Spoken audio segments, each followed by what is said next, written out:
Hello, yes, and welcome to Agrestal Vestige once again, where we are vested in all things Agrestal. My name is Tom, and I'm here with you again this week for another blended Scotch whiskey review. This week, Grant Family Reserve. Now, many of you have probably seen Grant at some point because it's almost anywhere you go. I have noticed it decreasing recently in certain places, but typically over the last 30 years, anywhere you go is going to have Grant. Now, it is a typical blended Scotch whiskey, bottled at 40%, and chill filtered, and obviously colored with the Caramel E150 colorant added. Triangular bottle. For those of you who are into single malt scotches, you know what that reminds you of: Glenfiddich. And there's a reason it should remind you of Glenfiddich, because the Grant family is the one who owns Glenfiddich. Grant is one of the oldest distilleries, family-owned distilleries in Scotland. 6 generations now. 6 generations of whiskey making, and they make their own malts. They make their own grain whiskey. Like this one, for example, is primarily from the Givern's distillery, which is owned by Grant's, which makes up the grain component in this whiskey. And obviously you would assume that the malt components would be Glenfiddich, as well as a few others that they own. This is a very common whiskey. It's been around for ages, and it's what I would consider a great starter whiskey. For those of you who are just getting into Scotch and just going upon your Scotch journey, your whiskey journey in general, or for those of you who are Scotch aficionados but have a friend who always says, well, I don't really like Scotch, I don't like that, give them a bit of this to try, because it's very welcoming and non-abrasive. However, in saying that, it's not a very complex whiskey. So let's smell and taste this, shall we? On the nose. So the malt hits you first, followed by a mild essence of cinnamon, essence of nutmeg, mild smokiness. You can tell there's a youthful grain spirit in there, even though the Givern's is quite well made and it's used in many different blends, but it is quite young. I'm assuming this would be this whiskey in here would probably be no more than 3 to 5 years old, just guessing. But the nose is not unpleasant. It's very light, a bit of pears, a bit of honey. There is an odd acetone type note to it.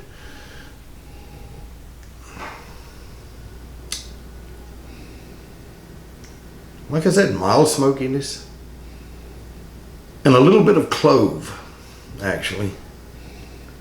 You can tell the clove in the background. Now on the taste,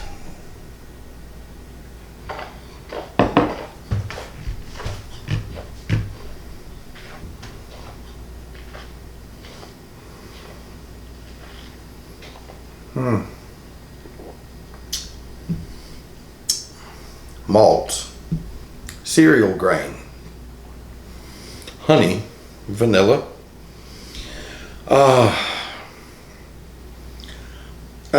a mild sweetness, I would say.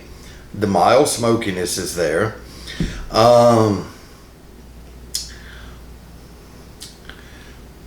On the finish, it has somewhat of a metallic-y type flavor, though. It's not unpleasant, but it's definitely there, and you can definitely, on the palate, the same as you could with the nose, realize the grain richness. It's not overly rich like many blended Scotch whiskies, but it is there and it's present, and it makes itself known. But not in a bad way, really.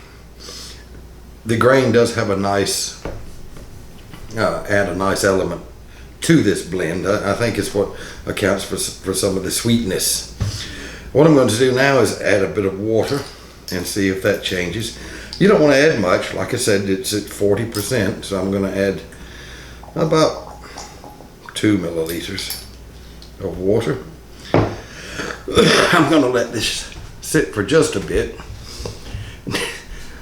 You know what come to mind when I first had this is the distillers talk about the angel share loss, which that basically means that when the whiskey is sitting in the cask and it's maturing, it's going through its maturation process, the evaporation loss that they have is called the angel share. But it just so happened to me that the angel share, if it were to be harvested, this would be it. Because it's very, it's light, it's ethereal. Well, that might be the wrong word, but you know what I mean. It's very light and given a hint toward the angelic or the heavenly, somewhat. Wow. Now, on the nose, after adding the water, the smoke makes itself a little bit more prominently known.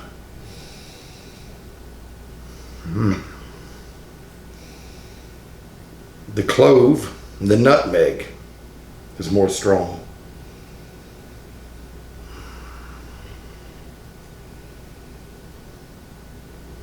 It has a slight honeysuckle that wasn't there before.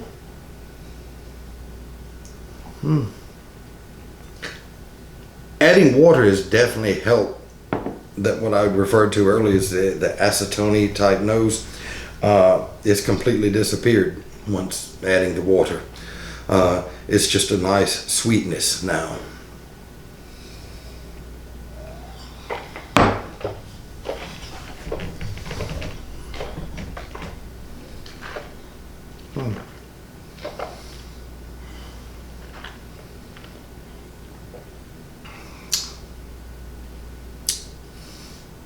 Okay, after adding the water, you get a little increased sweetness. The grain note, the harshness of the grain has subsided a bit, and you start to get a heightened degree of vanilla, even though it kind of tastes like an artificial vanilla, but it's enhanced after adding the water. The cereal grains, it's like wheat cereal grains that are present. It's very cereally, breakfast cereally, Kellogg's cornflakes type cereally. Again, not unpleasant, very light, very approachable, with the mild sweetiness, the mild smokiness, the hints of all those other aspects. It doesn't have definite prominent flavors. I wouldn't say it's prominently, nutmeg or prominently cinnamon or prominently vanilla, but it has general hints and passing notes and essences of all those that you can pick up on distinctively, but it's not just abundant. Another taste.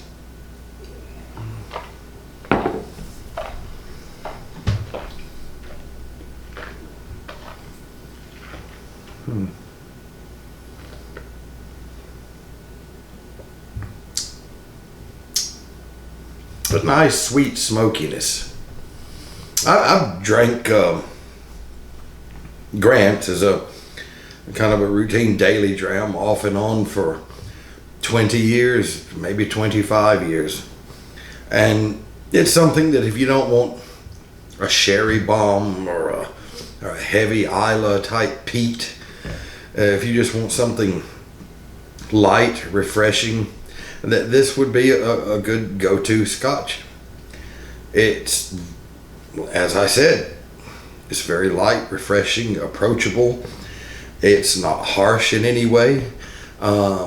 It gives you a nice array of flavors that a lot of blended Scotch whiskies don't. And it doesn't have that harshness that a lot of them have. Now, after adding the water, it definitely decreased the graininess of it and the harshness of it. Even on the finish, you know, on the arrival, you get the smoke, and on the finish, you get the smoke and those other essences I was talking about. And on the finish, it's real short, it's real abrupt of grain sweetness and smoke. So it's a very, very nice little blended Scotch, I think. Grant's, they've been in business many years. They know what they're doing. They make their single malts, they make their blends, they make the grain whiskies, and they're coming out with a lot of newer core ranges these days. There's one called the Triple Wood that I'll be reviewing for you coming up at some point in the future. It's a distinctive difference from this. So, how would I score this? As a blended Scotch whiskey, marks out of 100. I would put this at a good strong 86. I think it's got just enough in there to make it a strong 86. Now, and that's just because it's not complex, but there's a lot of little things going on in there. Anyway, that's my opinion. I think it's very approachable if you're not into Scotch, or if you're just getting into Scotch and you want to start out with a blended Scotch whiskey, which is what I recommend if you're just starting your whiskey journey. Definitely give this a try as one of your first ones. I don't think you'd be disappointed. And if you're a regular Scotch drinker, especially if you're an all-time single malt drinker, sometimes all those rich and robust flavors of the single malts will definitely give you palate fatigue. Backing away from that for several days or several weeks and revisiting the blends, things like this, will not only give you a greater appreciation for the single malt Scotches, and probably a greater appreciation for some of the blends, because, you know, the things you're able to pick up on them, being a long time single malt drinker, if you are. And it will lessen that palate fatigue, and it will reset your palate to go back in several days to several weeks and back to your expensive single malts and enjoy them even better. Because if you drink the same thing all the time, it's all going to run together and you're not going to enjoy it. That's why it's odd when I hear people saying, "That's my blend, I always drink this." Okay, you know what? If that's the case, I bet they don't enjoy it, even though they say they do. But they can't really enjoy it if you're enjoying it or drinking it for the flavors. Because as in anything, as in smells, as in tastes, you get used to things and you don't notice things as much if you're around it or consume it all the time. So that's why I recommend, for you single malt people, for you people just starting out, go here. Try Grant's Family Reserve. Anyway, this is Tom for another blended Scotch whiskey review. Please remember to like and subscribe, and if these videos are interesting to you or you find them helpful, please share them with people. Anyway, until next time, bye-bye.